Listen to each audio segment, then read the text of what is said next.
Good morning, good afternoon, good evening, everyone. Thank you for joining today's webinar. Today we have Justina Lushnick presenting AI and Power BI. Justina, I won't waste any time and just give you the floor. Awesome, thank you so much.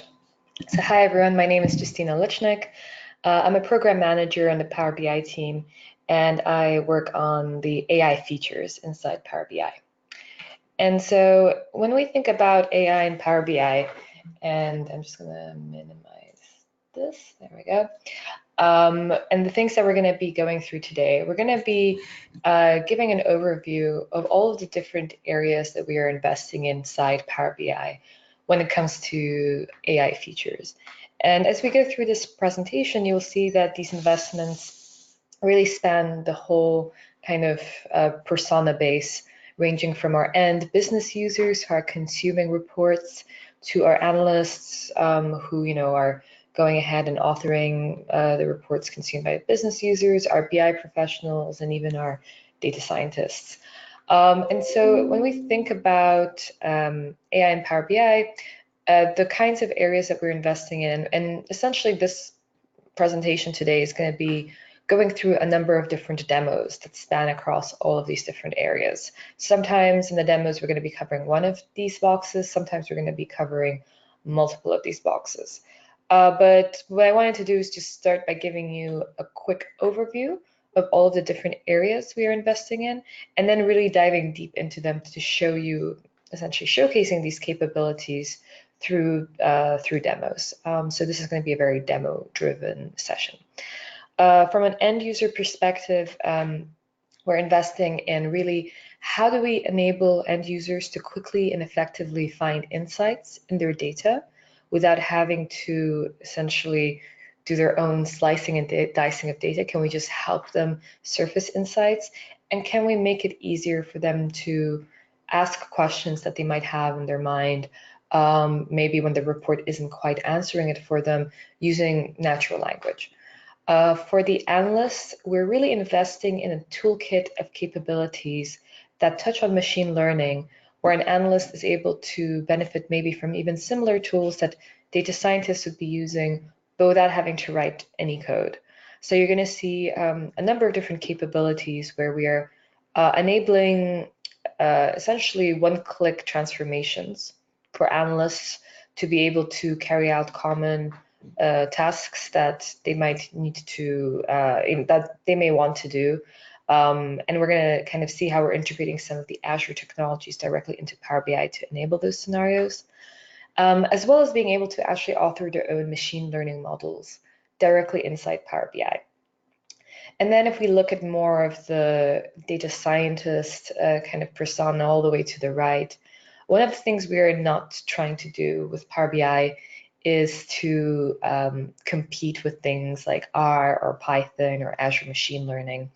We're trying to allow Power BI to become an integration point, an extensibility point for these tools. So we are working on integrating with tools like R and Python and integrating Azure Machine Learning directly into the product rather than trying to compete with them.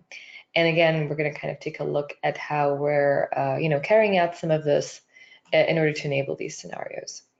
So if, to start off with, if I go to the next slide, we're going to kind of take a look at this first box over here, which is how we are helping some of our end users explore their data by using natural language, as well as be able to quickly get insights, leveraging something that we call quick insights inside the product. So with that, I'm going to jump into Power BI.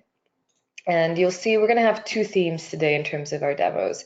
One is really going to be looking at kind of hospitality and tourism, and the other is going to be looking at healthcare.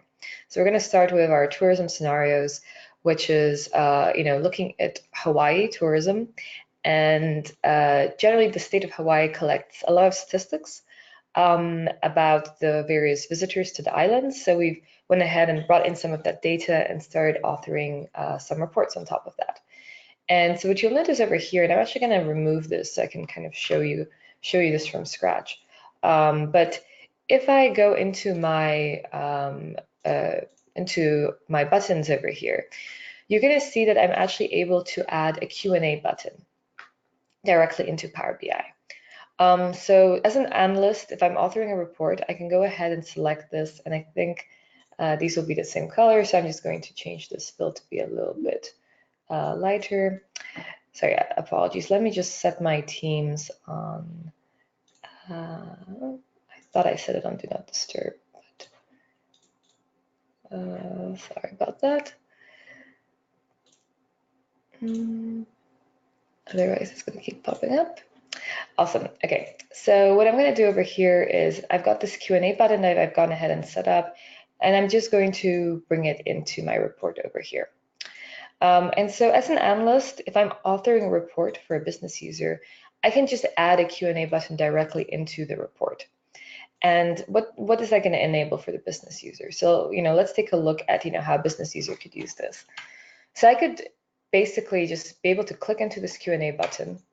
And when I do that, it's going to pop up this Q&A dialog for me. Now you'll see that we have some questions to get our users started on the left-hand side. These questions were not prepared by the analyst. As you saw, I just added the button myself. And so all of these questions are actually automatically generated by the system. So, if I want to, kind of interact with these, it's, going to basically automatically start plotting visualizations for me. So it kind of helps me get started. But I can also type in my own questions, which is really what I'm interested in doing here more. So let's go ahead and let's maybe look at visits by date, and maybe also let's take a look at it by an island. And basically, as I start plotting, asking a question over here, Power BI is automatically going to generate a visualization for me. So this is really handy when, first of all, I might have, kind of explored the report, and maybe there are questions that I still have after exploring the report and they haven't quite been answered. I can basically extend Power BI by asking my own questions, and I can ask them in just using natural language, which is a much more intuitive way for someone who maybe, isn't used to working with cubes and plotting data and, formatting charts. They can just ask a question, really, really easily, and Power BI will automatically try and generate the best visual that it can. Now over here, for example, we're looking at our visits by date to the various Hawaii islands, and we can automatically start seeing some insights where you can kind of see that for Oahu we have a lot of visitors kind of consistently across the whole year. And then there's 2 islands over here, and if we kind of hover over them, we can see that's actually Lanai and Molokai that basically have not received any visitors at all. And after we did some digging, it turns out actually that Lanai is owned by Larry Ellison, so you basically need a private jet to get there. There's like just pretty much no hotels, so it's super exclusive. And Molokai used to be a leper colony. So those were kind of the reasons that we found when we saw this data as to why these visits are so low. Now imagine this was an interesting insight that I wanted to share with my business user. I could basically just add this question, and along with the suggestions that are generated by Power BI, we now have a question that was prepared by the report author that I can always come back to as a business user to see that, kind of either as a starting point for my analysis or, as kind of just something interesting to go into. But I can carry on asking, questions. Maybe I want to look at visits by date and region now. And that's going to plot me, instead of visits to the island, it's going to plot me where specifically are my visitors coming from. And, I might want to kind of keep this context, but ask a related question to this. So when I ask a related questions, I can maybe say, okay, I'm looking at visits by date and region, but actually I only want to look at people who came to Hawaii for, and if I could spell, you could see Power BI automatically autocorrected that for me. But for maybe I only want to look at people who came for a honeymoon. And now I kind of almost get a story of my data as I kind of explore this, where I can see, okay, so this is what my visits look like. If I look across, maybe here I can see US West has definitely the highest number of visitors. But when we only look at honeymoons, we can see that distribution changes a lot. And actually now it looks like the highest number of visitors are for actually my Japanese tourists, and US West is kind of lower down. And again, we did some digging, and actually turns out that 50% of Japanese honeymoons that take place outside of Japan actually take place in Hawaii. So again, we were kind of able to explore this insight and find out more about it. So this is basically the Power BI Q&A conversational capabilities that a business user can benefit from. We're going to be having a lot more capabilities coming into Q&A in the coming months, so stay tuned for some of the changes and updates that are coming for this experience. Now, the other side of things is, imagine I want to just be able to quickly get some insights out of my data. And so what I'm going to do over here is, usually if I was to interact with my report, I might go ahead and, select a visualization, see how other things update to try and start, finding some insights inside my data. But with Power BI, we want to automate this process for our users. So what I can basically do is, if I have a visualization, such as my visits by island over here, I can just right-click on this visual and ask Power BI to analyze it. And Power BI automatically suggests the type of analysis that I might want to run when I view this visual. So here we might want to look at understanding where the distribution is different. So let's take a look at what that actually means.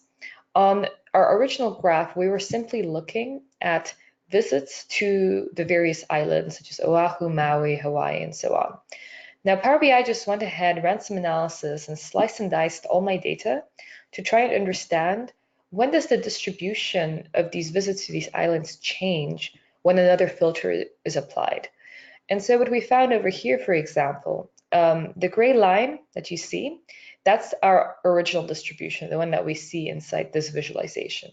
And the blue distribution is what it looks like when we just look at our first-time visitors. So we can very quickly get an understanding that, when someone visits Hawaii or visits the Hawaii Islands for the first time, they're much more likely to be going to Oahu, as that blue bar is higher than the original distribution. And all of the other islands are actually lower. So as a first-time visitor, you're more likely to go to Oahu. And then if we look at repeat visitors, we can see it's, the opposite pattern. And I can scroll through the various insights that we were basically able to find. Again, if I'm an analyst, I'm preparing this for my business user, I can simply add this to the report and maybe slot it in somewhere. But in this case, we've already got a report full up, so I'm going to go ahead and delete this visual. But you'll also notice that the type of analysis that I get really depends on what I'm actually plotting. So over here, for example, if we look at our visits by region, if I, let's say, go and see this, there's been a dip over here, I can actually analyze and explain the decrease. So you can see we're not being asked about distribution changes, we're actually being asked about decreasing. And this is because we know that this is a time series visualization, so we're looking at trends across time. So we want to explain why a particular trend has fallen. And again, Power BI automatically analyzes the data. This time around, it has given me a different visualization type. And we can see that, we have a waterfall chart here where we're comparing US West visits in August to September, because that's where we saw this fall. And we can tell you what has changed between those 2 months. And what we see that there's actually been an increase in honeymoon visits and conventions, but not surprisingly, maybe from August to September, we saw a fall in vacations. And that's kind of been really driving that fall in terms of visits. So you could imagine how this could apply to maybe a fall in sales, or maybe a fall in customer satisfaction scores, where you might want to analyze what has actually been causing this dip. So these are the automated kind of insights capabilities inside Power BI. As well as the natural ability to traverse your data using natural language. So if we jump back into the presentation for a second, again, these slides are really just going to be framing slides to look at, what kinds of capabilities we're going to be covering. But the next area I want to talk about is focus more on the analyst experience. And here we're going to be touching upon a couple of different areas. We're going to be touching upon how the analyst is able to prepare something called AI visualizations for an end user to consume and get more insights. We're going to be looking at some of the one-click AI transformations that an analyst can do when they're doing their data preparation.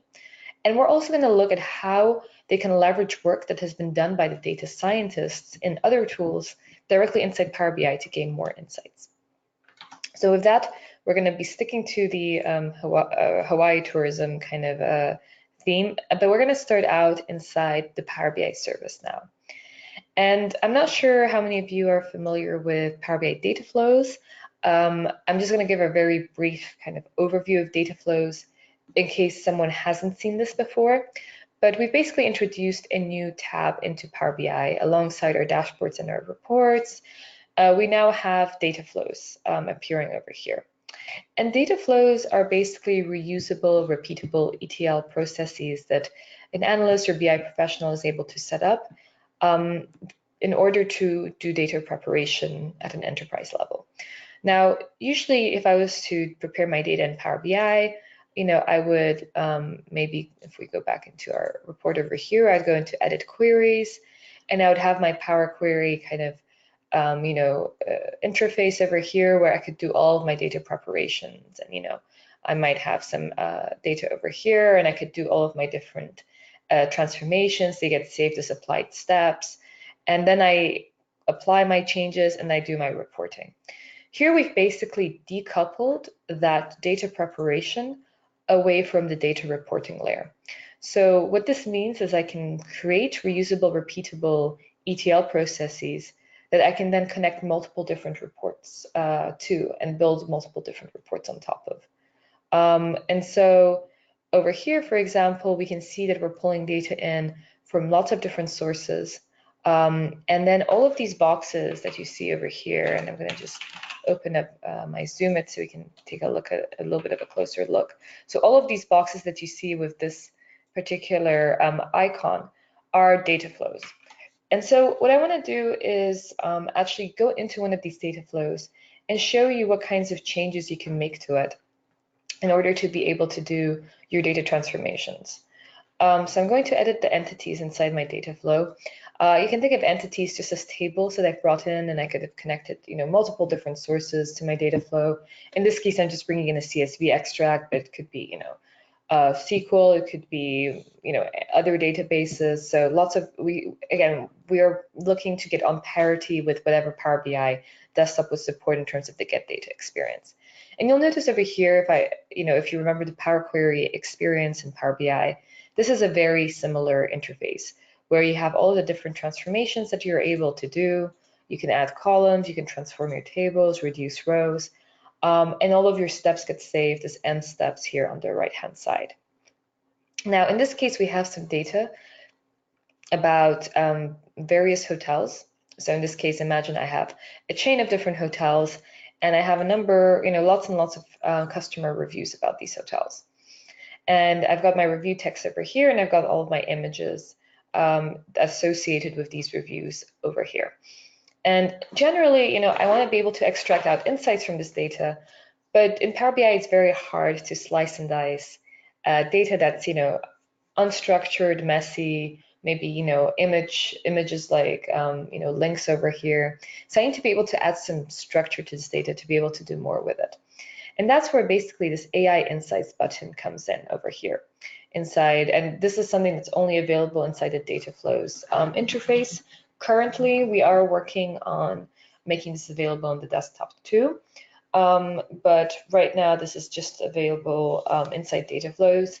And what this basically allows us to do is allows us to bring machine learning models from Azure and the Azure Cognitive Services directly into Power BI. So if we start out with cognitive services, for those of you who are not familiar with cognitive services, these are sophisticated pre-trained machine learning models that exist inside Azure today. And if you want to use them inside Azure, for example, you want to do some textual analytics on top of your data, you can do that by spinning up a cognitive service, getting out the key, figuring out how you're going to be calling the cognitive services, where you're going to be storing the results, how is that whole kind of pipeline going to be operationalized. So there's a lot of different steps that you need to do, and it requires, coding, being able to write, let's say, Python, C# code to be able to do that. Now, with the cognitive services in Power BI, it was really important for us to be able to enable these capabilities in a low-code, no-code way so that everyone can benefit from them. And so if I want to, for example, extract out all the key phrases from inside my text, all I have to do is essentially say, well, this is where my text field sits. And that's pretty much it. That's literally all I have to do. And that's going to invoke the cognitive service. So you'll see I have a new step created on the right-hand side. And if we look at my data, we can see all of the cognitive services that were extracted out. So we can see here, for example, we have someone talking about, elevator. That's the one key phrase that we extracted out. And if we look at the actual text, we can see, in this particular case, someone is talking about the elevator being broken. So I can keep doing this if I want to add other cognitive services. Imagine I want to score my sentiment. Again, all I have to do is say, yeah, this is where my text field sits. I didn't have to quote anything up. It's just going to run, and it's going to run all of the data through this cognitive service. And again, it's going to create another new column for me, this time looking at sentiment, and sentiment is measured between 0 and 1, where 0 is very bad, 1 is very good. And we can see, our elevator was broken, comment over here indeed has a very, very poor sentiment score, which is, what we would expect. And I can, very, very easily do the same thing if I want to actually also bring in machine learning models that my data scientist has built in Azure. So the cognitive services, these are out of the box. These are pre-trained. You can use them and leverage them for any textual analytics, image detection, today. Azure machine learning models, if you're not familiar with Azure machine learning, this is our essentially our machine learning authoring environments inside Azure, which a data scientist would use to be able to author and operationalize, deploy machine learning models. Now, in my case, what I want to do is I've got this hotel image model that you'll see over here that I've created, that my data science has created. And what I want to be able to do is just use this model inside Power BI. What this model does is it looks at image tags or image URLs. It analyzes the image, and then it classifies the image with some sort of tag in terms of what it finds inside the image. And it's been trained specifically on hotel images, so it's very domain specific. Now, in this particular case, my data scientist has built this model inside Azure, and all they had to do to share this with me in order to collaborate with me was give me permissions to the model. And that's a very quick operation inside Azure. They would just go into their access control, and they would say, I want to add a new role, and now they would add the business analyst in this case as a contributor to the model. So again, 2-click operation for the data scientist. In my case, the job is even easier. I didn't have to bring any of these models in. These models just automatically appeared for me because we automatically are able to detect which machine learning models you have gotten access to, which models you have been granted access. And then all I have to do is, just like we did with the cognitive services, I'm just going to map this model, what this model expects in terms of the data to my data. Now, in this case, this is a very simple schema. All it expects is an image, so that's all I'm going to provide it. But if we look at something like maybe my opportunity scoring model here, these could become a little bit more complicated. I might have to do things like map my sales stage, my purchase, process. So there could be multiple steps along the way. But in this case, it's very simple. I just want to use my image, and I'm going to invoke this model again. Again, a new step gets created. And what's really important about these steps is, now that I've gone ahead and transformed my data, once I save this data flow, the next time my data refreshes, all of these steps are just going to be carried out. So I myself will not have to do anything to actually run these transformations again. They're just going to be automatically carried out on top of new data. So again, we can see a new column has been created here.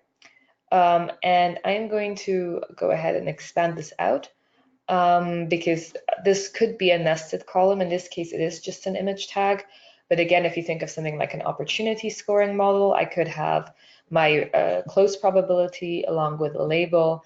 So there could be 2 or even 3 columns that I might have over here. In this case, we just have our image tags, which we have brought in over here. And that's, pretty much all I had to do to bring in, a ton more structure into my data. So now I've got all of these 3 new columns that I can work with. So let's actually take a look at what I can do now that I have extracted out all of these new kind of columns inside my entity, what I can do with them inside Power BI Desktop. So I'm going to jump into my Power BI Desktop, and you can see, I've already gone ahead and loaded my data in from my data flows. I can very easily do that using the data flows connector. Just like we have a Power BI datasets connector, you have a data flows connector that you can leverage. And here you'll see I've already started plotting a report. And on the left-hand side, I have all of my unstructured data that I've plotted. And here you'll basically see, we have our pictures that have been come in as part of the reviews alongside all of the text that has, been basically written down. And so again, this is our unstructured data. Let's see what we can do with all the AI enrichments that we carried out to add some structure to this. So the first thing I want to do is I want to actually unveil this word cloud that I've already created over here. And as you might guess, this is actually plotted based on all of the different key phrases that we extracted out from the text. So we just went ahead and plotted a word cloud with all of the trending, essentially, words. And we're going to see how we can leverage this in just a second. But let's actually create something from scratch. So I'm going to go into my customer, I'm going to go to my hotel customer table here. And I'm going to bring in my sentiment score. And I'm going to bring it in and break it down by my hotel name. So I have 5 different hotels over here. And this is a little bit hard to read. So I'm going to do is I've got this little hidden image here. And I'm just going to format this image to make it look better. And you can see very quickly that I can immediately take a look at which hotels have higher sentiment versus lower sentiment in my data. And I can select something like Palm Show Hotel over here, for example, which has generally a bit of a lower sentiment, to take a look at very quickly, which essentially reviews are associated with Palm Show. But I can see also which key phrases are trending with Palm Show Hotel. And so I can very quickly see here, for example, that construction is a word that's coming up. And so I might want to understand, how are my guests feeling about the construction that's ongoing? Maybe this is, something that they're very unhappy about. So I can just drill into my construction Palm Shore Hotel reviews and very quickly get an understanding of what's going on. Another thing I can do is not only can I plot this by sentiment score, but let's go ahead and copy this visual and change it from looking at sentiment score by hotel to actually bringing in our image tags that were brought in and generated by the machine learning model. And so I'm going to swap my image tag over here for the hotel name. And you'll notice over here that now we're looking at all of these image tags. First of all, we can see what were the kinds of things that the machine learning model tagged inside based on all of the images that we have. But then how is the sentiment associated with these images? And very precisely what this is saying is when someone posts a picture, let's say of the water view, is the review that they're posting positive or is it negative? In this case, we can see water views are pretty positive, and we can see, some nice water views associated with this. I can do the same thing looking just at my views. So again, I can very quickly get an understanding of, what are the kinds of things people like. And if we scroll down all the way down to the list, we can see, what they are not so happy about when they're posting a picture. And the thing that is the lowest thing on our list is AC. So when people are on their Hawaii vacation, they're posting a picture of an AC, for whatever reason, they're not having a great time.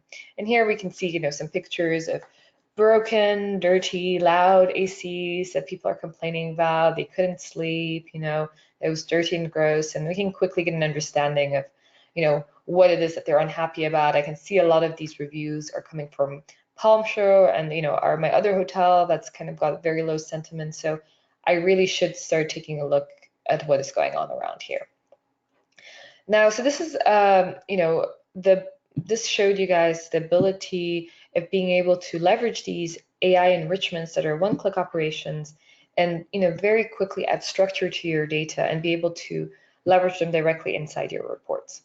Now, the final thing I wanted to show you as part of this demo is the ability to just use out-of-the-box AI visualizations inside Power BI. So you'll notice over here, and this is actually a preview feature. So as of today, if you want to use this, you're going to have to go into your options over here. and you're going to have to go into your preview features and enable the key influencers visual. And so this is a new visualization type where we actually run some statistical analysis behind the scenes as part of the visual definition. So over here, I'm going to select this visualization. You'll see it behaves just like a normal Power BI visual. I can plot it on my report. I can, make it whatever resize it, make it whatever size I'd like. And now what I basically can do is I can just bind it to my data. So in this case, I'm going to look at a different table. I want to actually take a look at customers who are returning back to my hotel. So in this particular case, I have a field in my data model that looks at customers who returned versus did not return the following year. And so these are all customers who visited my hotel, and then some of them came back and some of them did not come back the next year. And I have a number of different attributes that describe these customers, such as maybe their age, which country they were visiting from, what was their primary interest to visit our hotel, did they purchase a spa visit, and so on. Now, if I want to analyze this data, again, I would normally have to, plot lots of visuals, kind of go in, break them down, figure out what's going on. But now with Power BI, if I just go into my customer table, I can simply ask Power BI to analyze, what actually influences a customer. So I'm going to bring in my customer field as the thing I want to analyze to be returning or not returning. And I want the question to be focused on the returning customers. I want to see what really brings someone back to my hotel the following year. And maybe, maybe their primary interest. So why did they visit us in the first place? That might have an impact. Now you'll notice as soon as I dragged this in, Power BI ran some analysis and it surfaced back results for me. And what it's telling me here is that when the primary interest is relaxation, my customers are 1.54 times more likely to come back than when they visited us for any other reason. On the right-hand side, we actually show you a representation of this data by just plotting your own data. So rather than just giving you a number, we actually do some transformations to the data to make it easier for you to consume this insight. And we show you your real data over here. And here you can actually see that about, almost 16% of customers who visited us to relax came back. The average of everyone else is at about 10%. And so we can see that the success rate for our relaxation visitors, is much higher than for, customers or guests who might be visiting us for sports or for a honeymoon, for example. And this is how, Power BI handles one of these sorts of explanatory factors. But I can keep just adding explanatory factors, and you'll notice every time I add a new factor, Power BI just actually reruns the whole analysis and re-ranks everything for me. So now we can see that relaxation is actually not as important as some of the other factors in my data set. In fact, the most important thing over here is actually when we have visitors from the UK. So when someone is visiting us from the UK, they're over 2 times more likely to come back than if they're visiting us from any other country. And behind the scenes, we're actually, in this case, running a logistic regression to do all of this analysis. As of April, so as of last month, I'm just going to switch tabs just for a second. I just want to show you another visualization that I've plotted from, but leveraging the same visualization. But you can also see that we are able to also analyze numeric fields. So this is a very different scenario, and I'm not going to go through the scenario, but you'll just see that the question has changed to actually what influences, in this case, I'm interested in sentiment, to decrease or increase. And because we know that we're dealing with a numeric field. And here we're actually being told in this particular analysis, for whatever reason, if a patient visited the hospital on Tuesday, on average, they gave us much lower sentiment scores. And again, here, the visualization has rendered differently because it's a responsive visual. So it responds to how much canvas space it has. But you can see the analysis is actually running behind the scenes, it's running a linear regression. So we support the ability to bring in numeric fields as well as categorical fields. And we're also going to be introducing support for measures very soon. It's going to be coming in the next couple of months. I don't want to provide a precise time, but it's it's something that we're very much working on at the moment, and it's going to be ready very, very soon. So you're going to be able to drag in numeric fields, categorical fields, as well as measures over here. Now, if we jump back into this analysis, what's also really important to point out here is, because this is just a normal Power BI visual, if I select, for example, my 40 to 50-year-old customers here. So these are people who visited me who are in the range of 40 to 50-year-olds. The visualization just reruns this analysis, and we can see that actually now the top factor is no longer being from the UK, but actually purchasing a spa visit. So maybe for my 40 to 50-year-old customers, I want to give them a spa voucher because I know that this might encourage them to come back. The final thing I wanted to just showcase is, well, these this analysis shows me one basically influencer at a time. I can also jump into my top segments. And this looks at basically a group of factors. So over here, for example, we can see that in this particular case, we have a segment, and we found multiple segments, but our most important segment here is segment 1. And what segment 1 is saying is 26% of customers in segment 1 have returned back to my hotel the following year. So let's jump into segment 1 and take a look at it. So we find out that segment 1 is made up of Japanese guests who have purchased a spa visit. And when these two factors, when this combination of factors is true, we find that 26% of customers come back. And this is 14 percentage points higher than our average. So on average, our return rate is about 11, almost 12%. In this case, it's over 26%. And this makes up actually about 4% of the data. So it's a pretty substantial segment. And again, so here we make sure that we don't give you something that has maybe 1 or 2 data points. It's actually a substantial group in the population. So this is how an analyst can very quickly plot an AI visualization that runs some statistical analysis. Here, we're going to be running logistic linear regressions. Here, we run decision trees, and is able to just plot that as a visual in their report and share that with their business users to be able to consume and find insights. And so with that, I want to jump back into our framing slides.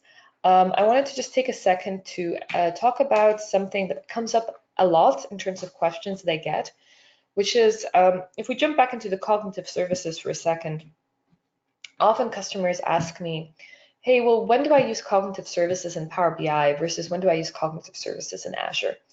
And so this is a really important question, and it's got a pretty clear answer in terms of the use cases that make sense for each one.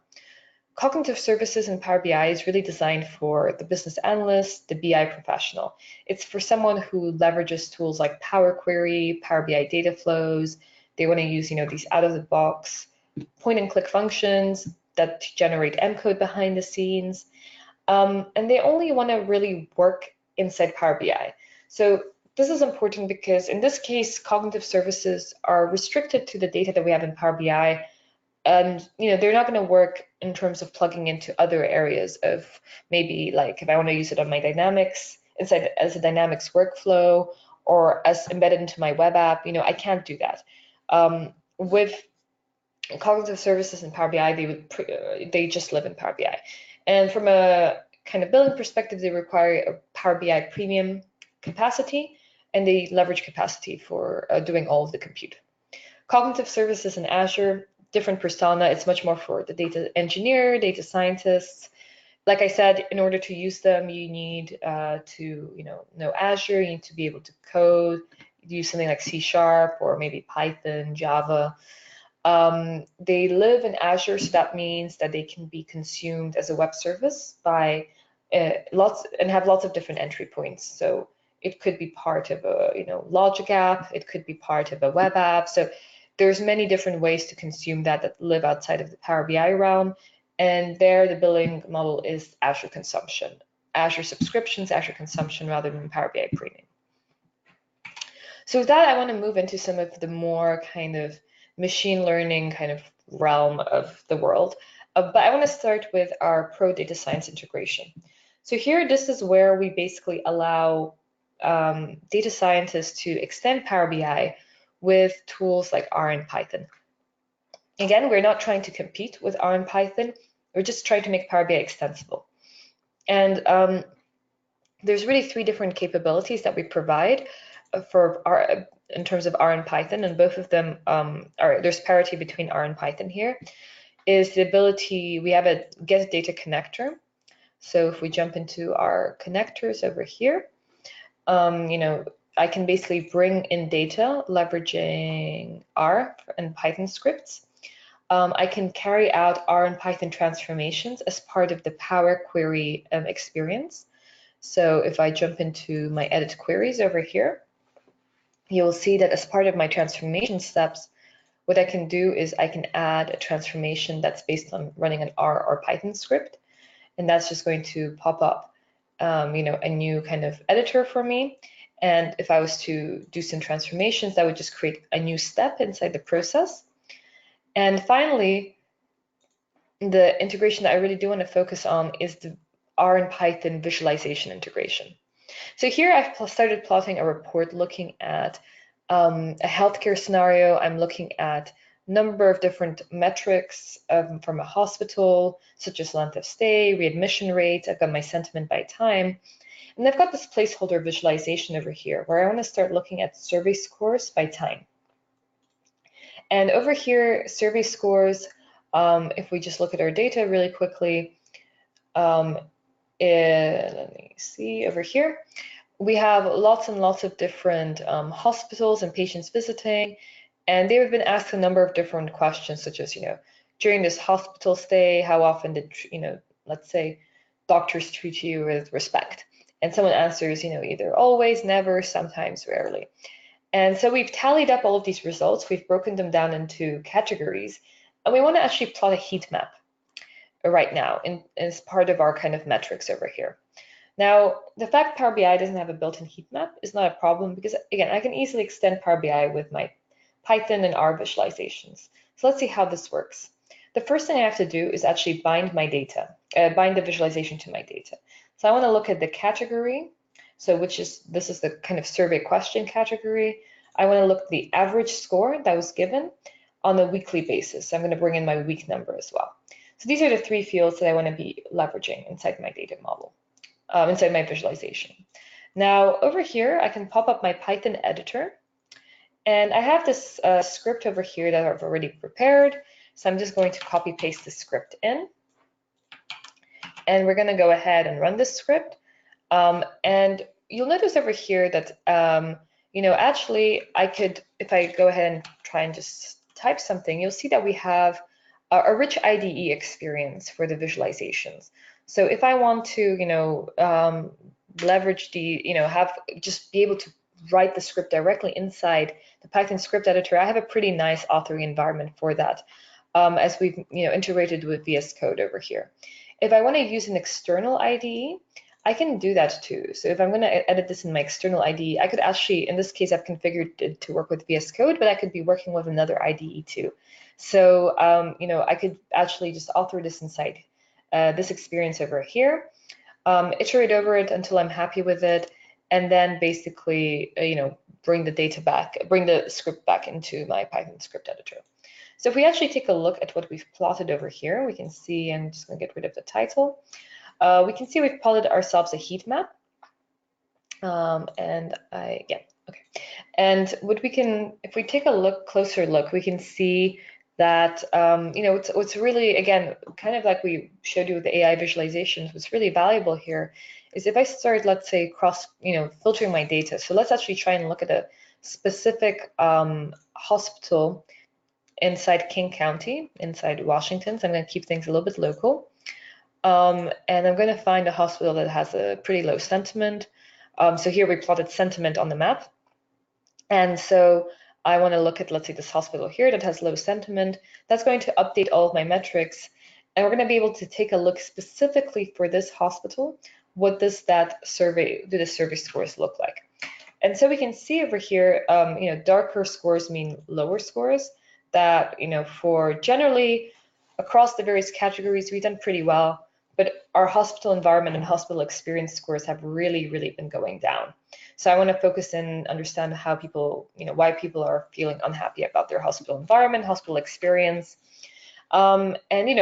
Basically, because a Python, visualization is, again, we want to treat it like any other Power BI visualization. it cross-filtered automatically when I selected this hospital over here. So, and this is actually a really cool capability because as someone who used R and Python before I used Power BI, the ability to be able to automatically interact with my Python visualizations by, clicking things in a Power BI report and having that visual just automatically re-render is really powerful because I don't have to now write a script every time I want to, send a different portion of data through that visual. And I can do that without any effort, basically, which is actually very, very compelling. So this is kind of how you can extend Power BI with things like Python, with R. And the final demo I wanted to take you through is the ability to create machine learning models directly inside Power BI. And this is really more for this BI professional analyst persona rather than the data scientist who might be using tools like, Jupyter Notebooks and, Azure Machine Learning, Databricks. Here we really want to bring these capabilities directly to the analyst. So sticking with the kind of healthcare scenario, I'm going to jump back into my data flows. And another really cool capability of the data flows is the ability, you'll see this brain icon over here, to add machine learning models to a data flow. In this scenario, I'm looking at unplanned admissions to the hospital. So I have a number of hospitals in the network, and I want to be able to effectively allocate beds across these hospitals. In order to do that, I need to be able to forecast my demand for the next week or so and understand where I might have overcapacity and where I will have undercapacity. Admissions are generally made up of three things: my planned admissions, my discharges, or hospital capacity is made up of three things: my planned admissions, my discharges, but also my unplanned admissions. And the unplanned admissions are the really tricky ones because those are the ones that I need to be able to forecast accurately to figure out if I'm going to be over capacity. So we've gone ahead and actually brought in historical data looking at unplanned admissions for the past, couple of months and looking at it on, let's say, a weekly basis. And I'm going to just add a machine learning model here that's going to be built to be able to estimate my unplanned admissions for the following week. The first thing I need to do is I need to define what field I want to actually predict. So in this case, I'm going to be predicting my week unplanned admissions over here. And this is the field that basically I want to be able to predict for my future data where I don't have this field available yet. So I'm going to click next over here. And the next thing I need to do is choose a type of model that I want to be able to run. And in this case, I want to run a regression model because I want to estimate a numeric value. I want to estimate the precise number of people who will be coming to the hospital in that following week rather than a specific category. So I'm going to actually estimate a numeric value. And then the final thing I have to do is I just need to select fields that I might want to use as predictive fields. So these are the things that are going to actually help me explain my unplanned admissions for the week. And Power BI has done an intelligent selection for me already, but I can change these around if I would like to. And then all I have to do is, give my model a name. That's pretty much it. That's the only step that I have to do. And then Power BI, when I actually save this and refresh it, is going to do something very cool. We have integrated a technology called automated machine learning, automated ML, directly into Power BI. This is an Azure service that you can, again, use inside Azure if you want to leverage it via code. And what it does is once you define the field that you want to predict, what kind of model you want to run, and what fields you want to use to do the explaining, it's going to run and do feature selection, it's going to do algorithm selection, and it's going to do hyperparameter tuning. And it's going to iterate through lots and lots of combinations of algorithms and parameters to try and find the best possible model it can based on my data. And so, instead of me having to go and tweak these models and try things out, it's just going to do all the heavy lifting for me. Now, instead of saving it and actually running this model, because that will take a while, I want to show you a model that I have built on top of the exact same data. So I'm going to jump into my machine learning models. And you can see I've built a model here called estimated admissions. And when basically the model is done training, you are able to view this performance report that I'm loading right now. And this performance report is going to show me how well my model has performed, really. And I will be able to take a look at the metrics that come out of this. And we try and explain we try and keep consistent with data science language, because and that was not meant to happen. I have loaded it in earlier just in case something went wrong. So let's go into this one over here, where we try and stick with data science language that, data scientists would be used to using, such as, and metrics they would be used to, such as maybe their predicted values versus the actual values, residual errors, model performance. But then we also try and explain how to interpret these results for someone who might not be a data scientist. So we want to help educate analysts on, how they can understand these machine learning models, and they can share these reports with their data scientists who can also take a look to make sure that everything looks okay. We also tell you what was the final model type that was ran, as well as, how much data we sampled, how much data we validated across, and so on. And so if I'm happy with all of these results, what I can do is I can apply my model to a new potentially entity, or the same entity I had. I'm going to essentially create a new column, just like we did with the cognitive services in Azure ML, where we just have a new column. And in this case, the new column will be my actual estimated admissions for the following week. So let's actually take a look at what you can do with this data once it's inside Power BI. So here I've actually got a report that I've already gone ahead and plotted based on applying this model to my data. So this is going to take a second to load, and let me just refresh this. I'm just going to jump back into the starting page because it has some states that's already saved on it. Okay, so over here what we have is we have a table of all of the different, and I'm not sure why this is, sorry, bear with me one second. There we go. So over here we have a table with all of the different hospitals inside our network, along with the predicted overcapacity. So this is the field that we predicted inside our reports. And on the left-hand side, I've plotted a map where I can kind of quickly focus in on the problem areas where I might have more problems with overcapacity. So we can see we have some problems with Washington over here. So let's actually jump into Washington, and that's going to cross-filter my table. So here we can see all of our different Washington hospitals, and we can see there's 3 hospitals specifically that seem to be having a lot of problems with predicted overcapacity for the next week. So again, we have this data available to us on a row-by-row basis. We are able to score things on a hospital level, which hospitals have a high predicted overcapacity, and which ones, if we look lower down on the list, the good news is we have a lot of hospitals that really look okay. So maybe we can start, reallocating some of the people who come maybe to our Federal Way hospital to maybe one of our other hospitals that are nearby.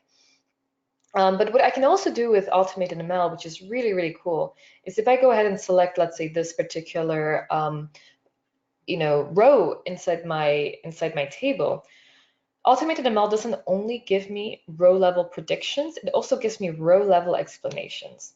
So I can see, for example, that over here where I had this value of predicted overcapacity of 22, we can understand how the machine learning model actually derived that value. So we can see everything that's kind of this reddish kind of waterfall chart that's here on the left-hand side that's pushing this number up are the things that are increasing my risk of overcapacity, and the things on the right-hand side are things that are reducing the risk of overcapacity. So we can see over here that we have things like, last week's unplanned admissions are high. And I can just hover over to show you. And this isn't a surprise. If my last week's unplanned admissions were high, there is some sort of time element here where maybe this week's will be high too. But then we see some other cool insights. For example, when the temperature is trending downwards. So this isn't saying that the temperature is low. it's saying that there's a change in temperature and the temperature is going from being a higher value to a lower value. That actually brings up my risk as well. And there are things that are reduced my risk. For example, the county average age. So the average age in the area is maybe not that high. It's between 35 to 50. That's actually reducing my risk. So what's great about this is we, again, try not to just provide a black box, but we try and provide you a tool that will give you predictions, but then will also help you understand your data and how that prediction came about so you can better action in on it. So with that, I just wanted to very quickly, again, go through this automated machine learning cheat sheet, which similarly to our cognitive services, this is just basically saying that, how are these different personas? One is for the business analyst versus the data scientist, skill set required, Power Query for Power BI, Azure, Python, Jupyter Notebooks for automated ML. Again, the model lives in Power BI versus the model lives in Azure and can be consumed by other applications. Automated ML requires Power BI Premium. Automated ML in Azure requires an Azure subscription. So again, different use cases, different personas for this capability. So with that, I just wanted to leave a couple of minutes to the end and see if there are any questions about any of the capabilities that I showed today, or other things maybe about AI with Power BI. Thank you, Justina. Yeah, we have a couple quick questions. Yeah. Guess to answer a lot of them. We're recording the webinar and we'll be posting it on our YouTube channel. Mm-hmm. And Justina, I think whenever you have, I don't know if you have a blog you post on that you share your PowerPoint slides with. I might. I I know a lot of your presentation was a live demo, so I'm not sure what they want out of the PowerPoint slides, but I can share. I mean, I can send the slides over to you, but okay. I don't. There's no centralized place I would be sharing them. But I'm happy to Okay. share them with whoever is interested. Alrighty, yeah, we could do that. You can just send it to myself and Nathan. We can get it out there. If not, I mean, like I said, we have it on our YouTube channel, so you guys can follow along on there as well, or review it if you guys missed the presentation. I guess to get with questions, is there a specific amount of data you need to make the predictions or the assumptions? Yes. So in order to make the predictions for automated ML, I don't remember off the top of my head, but I think it's you need at least 50 observations in each category, or 50 observations if it's a numeric field that you're trying to predict over on a continuous spectrum. But if Power BI detects that you don't have enough data, it will give you a warning and say, hey, you need at least this much data to really get meaningful results. So if you don't have enough data, we will kind of warn you about that. Okay. Also, the integration with the Azure machine learning, that's available only on premium only, correct? Azure machine learning integration is pro. Okay, bro. Okay. The automated machine learning is premium only. Azure is where the data scientist has built the model in Azure and is sharing it with the Power BI user. That's available for everyone. If you want to build your own machine learning models directly in Power BI, that's a premium feature because it requires a lot of compute. So it's just only we really offer it at a scalable way. All right. I guess the last question would be, I guess dealing with SSRS. I guess is Power BI pretty much directing all the presentations of SSRS into Power BI? I guess someone asked.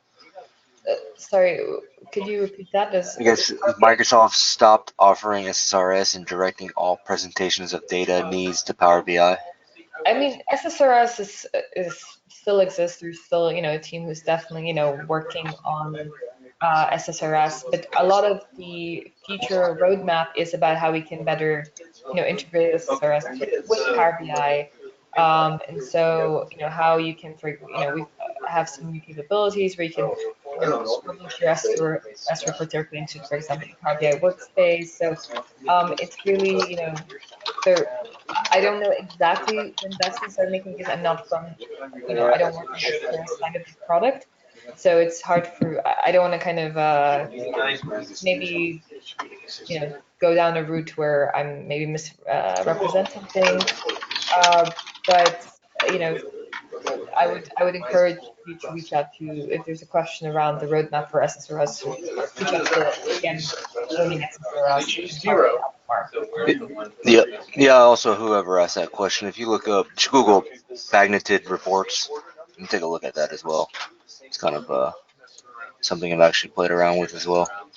It's kind of similar to SRS within Power BI. Alrighty, Justina. Well, I'm gonna upload the remaining questions so we don't run out of time. Sure, awesome. And Well, thank you I'll so much, yeah, for your time, and yeah, hope everyone enjoyed the presentation. yeah, got a lot of good feedback, and thank you for your time. It was a really good hands-on presentation. And thank you so much.